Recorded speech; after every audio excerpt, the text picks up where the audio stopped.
nga po, Kapitan. Sarado po yung bahay ni Nena at saka ni Budang. Baka naman po natutulog. Naku, Piolo, sa tagal kong nagro-ronda rito, ganitong oras, nagchichismisan na yung mga yun. Alam mo, Bes, para hindi ka mahirapan, bibilang ako ng 1 hanggang 3. Pare, tama na dyan, may sunog! Saan? Ayan, oo! 1, 2, 3.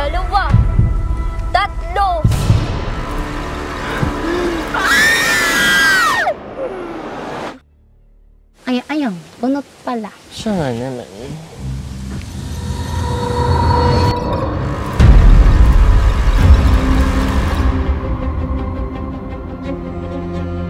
Ayan na, Mare. Umuna na kayong dalawa. Iwan niyo na ako dito. Ayang, iwan mo sa kaiya! Teka, nakita niyo yun? Akala ko po, ako lang po ang nakakita. Nakita niyo rin po yung nakita ko? Aba!